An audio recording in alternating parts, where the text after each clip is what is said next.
The stories of Mahabharata, retold by Sudipta Bhaumik.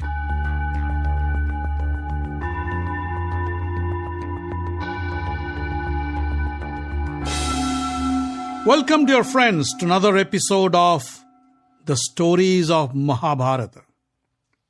In the last episode, we heard how King Shalya agreed to be Karna's charioteer and thus keep his promise to Yudhishthir. We also heard how Krishna helped avoid a grave crisis between Yudhishthir and Arjun that could have ended in a disaster.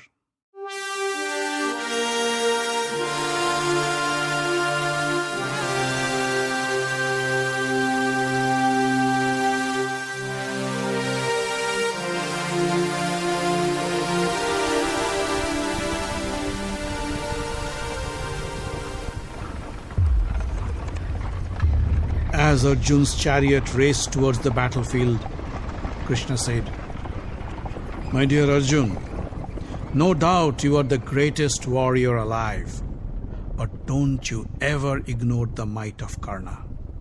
Today, on the 17th day of the war, most of the warriors from both sides have succumbed and left for the heavens. Still, the Kauravas have 5 of the most valiant generals alive: Ashwatthama, Kripacharya, Kritavarma, Shalya and Karna. Ashwatthama is your Guru Drona's son. Kripa is your Guru and your family ties with Kritavarma and Shalya. It is possible for you to have a soft corner for them. But you should show no mercy to Karna. It was he who encouraged Duryodhan to do all the evil things against you. You must kill him today." While Arjun was heading towards the battlefield, Bhim was busy fighting the Kaurava army with all his might. He hurled a huge mace at an incoming Kaurava chariot. The mace hit the chariot and shattered it into bits, killing all its riders. Bhim looked at his charioteer Vishoka and said, "I don't see Arjun anywhere near. Yudhishthir went back to his tent with his injuries. I wonder if they're all alive. Whatever it may, I will keep on with my rampage and destroy the Kauravas. Tell me, do I have enough weapons in my cache?" Vishoka looked inside the chariot and said, "Don't worry, Bhimsen. You have enough armaments to kill all your enemy. You keep firing them as much as you want." Assured of his stash of weapons, Bhim continued his killing spree. Little later, Vishoka said, "Lord, I think I can hear the twang of Arjun's Gandiv." He stood up on his chariot and looked at the direction of the sound and said, There, I can see Arjun's chariot mast. He is coming." Bhim was extremely happy. "You have given me the greatest news today. For this, I will reward you handsomely." Soon, Arjun's chariot approached Bhim. "How's our brother Yudhishthir?" asked Bhim. "Is he alive and well?" "Yes, he is fine and recovering from his wounds," said Arjun. "There is nothing to worry about. You keep on fighting. I'll go and engage with Karna." Hearing the good news, Bhim attacked the Kaurava army with renewed vigor. Watching Bhim slaughtering his soldiers, Dusashan came to stop him. With a volley of arrows, Bhim shattered Dusashan's bow and then killed his charioteer. But Dusashan didn't give up. He picked up the reins with his left hand and drove the chariot on his own. With his right hand, he hurled a spear at Bhim. The spear struck Bhim's head and knocked him out. Before Dusashan could strike him again, Bhim jumped up on his chariot and cried out, "Dusashan, today I will kill you and drink your blood." Dusashan laughed and hurled the mighty Shakti Astra to Bhim. Bhim picked up his huge mace, whirled it above his head and threw it towards Dusashan. The mace shattered Dusashan's Shakti Astra and then struck him on his head and flung him far from his chariot. Dusashan cried out in pain. Bhim remembered the day when Dusashan dragged Draupadi to the court by her hair and then tried to disrobe her in front of the Kuru clan, and his blood boiled in rage. He jumped off his chariot and walked towards the Sashan. Bhim stopped in front of the Sashan, pulled out his sword, and cried out, "Listen to me, Kaurava warriors! Now I will kill this evil man, Dusashan, and avenge Draupadi. Stop me if you can!" With his knee, Bhim squeezed Dusashan's neck and then plunged the sword into his chest. Blood gushed out of Dusashan's chest. Bhim collected the blood in his palms and drank, just the way a man drinks from a mountain spring to quench his thirst. With blood-smeared hands and face, he looked up and said, "This is the most delicious drink I ever had. No other drink has been able to give me so much peace, so much pleasure." Watching this ghastly scene, the Kaurava soldiers panicked. Some felt unconscious and the rest began to flee. Krishna and Arjun brought their chariot near Bhim and were shocked. Bhim looked at them and said, "Why are you looking at me like that? I have killed the Shashan the way I said I would. I kept my promise. Next, I will kill Duryodhan by crushing his thighs, and only then I can rest in peace." Saying so, Bhim walked back to his chariot and sped away. When the news of Dusashan's horrific death reached Duryodhan, he was devastated. But that wasn't all. Soon, another messenger came in with the news that Bhim has killed 10 more of his brothers. Duryodhan felt the war was slipping away from his hands. Only Karna was his last hope. He asked the messenger to inform Karna that he must focus all his attention on Arjun and kill him as soon as possible. Karna, however, was not waiting for Duryodhan's instructions. When he learned that his favorite son, Vrishasen, was killed by Arjun, he was furious. He asked his charioteer Shalya, "Take me to Arjun. Today I will kill both Krishna and Arjun and end this battle once and for all." Shalya veered the chariot in the direction where the death cries of the Kaurava soldiers were coming from. Soon, Karna and Arjun's chariots faced each other and a fierce battle broke out. Streams of arrows spewed out from their bows, killing thousands of soldiers on both sides. They hurled their fiercest weapons at each other, weapons they specially reserved for this battle. The earth rumbled as their chariots encircled each other. Explosions rocked the battlefield and lighted up the sky. The warriors ran to save themselves from the wrath of these two giants. The gods in the heavens came out to witness this great battle, and they divided into sides. Some supported Arjun and some Karna. Ashwatthama rushed to Duryodhan and pleaded, "Duryodhan, stop this madness. This war is helping nobody. Declare a ceasefire and bring the Pandavas to the table and negotiate a peace treaty. I'm sure the Pandavas will listen to you and agree to any respectable arrangement." Duryodhan sighed and said, "It's too late, Ashwatthama. How can I live in peace after witnessing the horrible death of my dear brother, Dusashan, in the hands of that monster Bhim? The Pandavas won't trust me either. But you don't worry. Arjun is tired and soon Karna will overpower him." Arjun and Karna kept on shooting their most powerful weapons, the fire weapon, the wind weapon, the water weapon, but neither of them budged an inch. Arjun shot his deadly Indrastra, the weapon he received from Lord Indra, but Karna stopped the weapon mid-air with his Bhargavastra. Bhim was angry.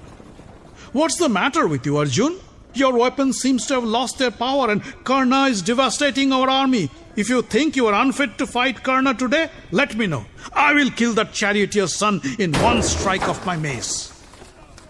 Krishna too was disappointed with Arjun's performance. "Gather yourself, Arjun, gather yourself. None of our weapons are able to break through Karna's defense. Karna is destroying them all in mid-air. It seems you have lost your sharpness. Are you in a trance or what? Wake up and focus your attention. You have a job to complete. Kill Karna. If you don't think you're up to it, let me know. I will decapitate that evil son of a charioteer with my Sudarshan Chakra. Krishna's scolding woke up Arjun. He picked up a deadly arrow, the Brahmastra, and said, Krishna, thank you for pulling me out of my daze. Now if you would allow me, I'll shoot this Brahmastra at Karna and destroy him. Do whatever you need to, said Krishna. Just kill him. Arjun engaged the Brahmastra on his Gandiv bow, chanted the activation mantra sequence, and released the weapon. With a deep roar, the weapon shot out of the bow and flew towards Karna at lightning speed. Karna was prepared. He shot a series of countermeasures and deflected Arjun's Brahmastra. From a nearby chariot, Bhim yelled, Try again, Arjun! Don't let that evil man get away! Arjun engaged another Brahmastra to his Gandiv bow, pulled the string to the end, and released. The weapon shot out and spewed out thousands of smaller weapons and struck the enemy soldiers. Once again, Karna destroyed the weapon before it could cause any significant damage. Arjun's mighty pull broke the Gandiva bowstring. Arjun scrambled to replace it, and Karna took this opportunity to strike. His arrows pierced Arjun's armor and cut through his flesh. He also struck Krishna with multiple arrows, and Krishna began to bleed. Seeing blood from Krishna's body, Arjun roared like a lion. With a new bowstring on Gandiv, he covered the sky with thousands of arrows. The arrows fell back, killing thousands and hitting both Karna and Shalya. The Kaurava warriors panicked and began to flee for their lives. Ashwasen, whose mother, the Takshak serpent, had died when Arjun burned down the Kandava forest, was lying deep underground. The rumbling of the chariots, the thumping of the elephants, and the explosion of the weapons woke him up. He came up to the surface and saw Arjun fighting Karna. He thought, this is the right moment to take his revenge. He slipped into Karna's quiver and took the shape of an arrow.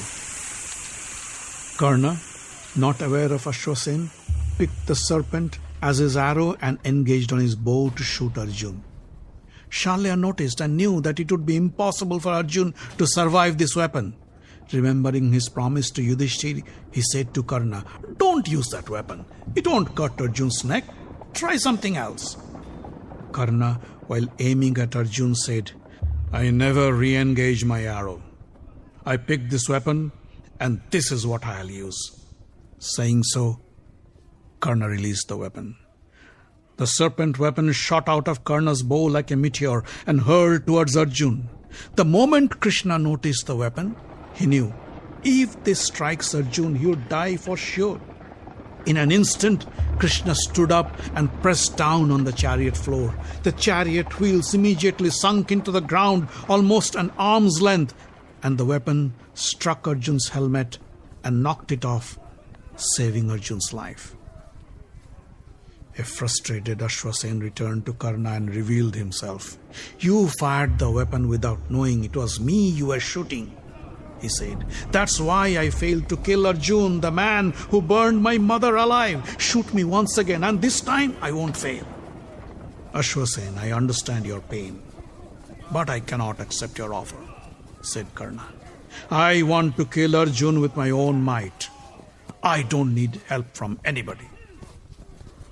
Angry Ashwasen jumped up in the sky and hurled himself towards Arjun to avenge the death of his mother. Krishna looked up and said, Look up, Arjun. That is Ashwasen, the serpent coming to kill you and avenge his mother's death. Strike him now! With 6 arrows shot in quick succession, Arjun cut down the serpent into pieces. Krishna jumped off the chariot and with his own hands pulled the chariot wheels out of the ground.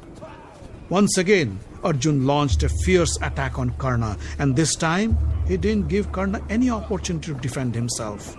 Arjun's arrows shattered Karna's helmet, cut open his armor, and pierced into his flesh. Karna reeled in pain as blood gushed out of his wounds. His bow dropped off his hand, and he stumbled on the chariot and grabbed the mast to prevent himself from falling. Arjun felt pity on Karna and stopped shooting at him. "Why did you stop?" asked Krishna. "Karna is tired and you must take this opportunity to finish him off." "But he is wounded and he is unarmed," said Arjun. "It is not right to kill an unarmed man." "A warrior never offers relief to his enemy," said Krishna. "That is foolishness. Strike him now before he recovers and strikes back at you." Arjun picked up his Gandiv to shoot at Karna, but he was late. Karna had already recovered and launched his counterattack. The sky once again was covered with arrows from Karna and Arjun, while Shalya and Krishna drove their chariots in a zigzag maze. Suddenly, Karna felt his chariot was not moving. He looked at Shalya and said, "What happened? Why aren't we moving?" Shalya looked down and said, "It seems our chariot wheels are stuck in the ground and spinning in place. Let me try to get them out." Instantly, Karna remembered the curse of the Brahmin. When his time comes, his chariot wheels would get stuck in the ground. But he wasn't afraid. He said, "King Shalya, try your best to get the chariot out. I'll use some of my deadliest weapons and keep Arjun at bay." Karna tried to pick a weapon, but he couldn't remember any of the special weapons he had. Guru Parashuram's curse was coming true. Still, Karna didn't despair. He picked up his bows and kept shooting his ordinary arrows at Arjun. The incessant flows of arrows from Karna overwhelmed Arjun and cut his bowstring several times. While Arjun repaired his bowstring, Shalya tried to get the chariot wheels out of the mud. Arjun then picked up a deadly iron-clad arrow and aimed at Karna. Karna dropped his bow and stood up on the chariot, waving his hands. "Arjun, you see I am unarmed. You know it better than anybody. It is unfair to strike an unarmed warrior. Give me a moment to pull out my chariot. We can engage in your battle after that. You are an honorable man, and I am sure you know that it is the right thing to do." Before Arjun could respond, Krishna yelled at Karna, "Don't you lecture us about right and wrong and about honor. What happened to your honor and your righteousness when you joined the fun with Dusashan, Duryodhan and Shakuni to drag Draupadi into the court and attempted to disrobe her? Where was your righteousness when that evil Shakuni defeated a naive Yudhishthir in an unfair game of dice? Where was your honor when you and your Kaurava generals encircled that boy Abhimanyu and killed him in the most unfair and cowardly manner?" And the list does not end here. So stop lecturing us about righteousness and pay the price for all your sins. Karna couldn't answer. He stooped down in shame and tried to gather himself. Then he suddenly picked up a deadly arrow laced with poison and shot at Arjun. The arrow struck Arjun's arm and Arjun cried out in pain. His head began to spin and his Gandiv fell from his hand. Karna took this opportunity and jumped off his chariot and tried to pull out the chariot wheels stuck deep inside the ground. The more he tried to pull, the more the wheels sank. Karna kept on struggling, but it was of no avail. Arjun regained consciousness and picked up his Gandiv. Krishna said, "Do not hesitate, Arjun. Finish off Karna, now!" Arjun picked up the fierce angelic weapon and engaged on his Gandiv. "If I have treated my elders with respect and have their blessings, if I have worshipped the gods and received their blessings, if I have been well-mannered to my friends and family, then let this weapon take the life of my enemy. Saying these words, Arjun released the weapon. Like a bolt of lightning, the angelic weapon cut through the air and sliced off Karna's head from his body. As Karna stumbled into the ground, people saw a bright light emerge from his headless body and rise to the sky and merge into the sun. The Kauravas cried out in despair, and the Pandavas screamed in joy.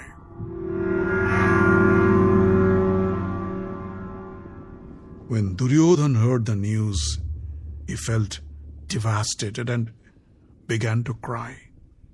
The loss of Dussasana and Karna on the same day was too much for him to handle. Shalya, Ashwatthama tried to console him. It's not over yet. You still have several great warriors who can defeat the Pandavas. Those words, however, hardly had any effect on Duryodhana.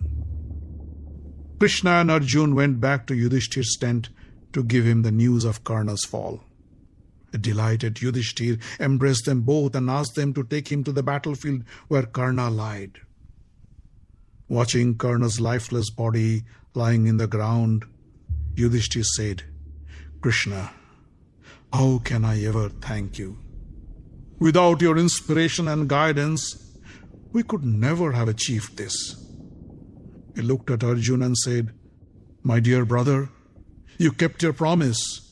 I might have said some harsh words to you in the past, but never have I doubted your prowess, and I always knew you are the greatest warrior of all.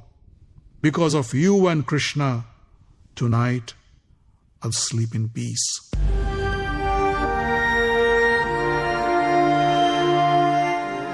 The Stories of Mahabharata is written, directed and told by Sudipta Bhawmik. Audio engineering, original music and sound design by Avi Ziv. Find us online at facebook.com/Mahabharata podcast. Join the group for updates and news. Subscribe to the podcast using iTunes or any other podcast catcher. On Twitter, we are at Mahabharat Audio.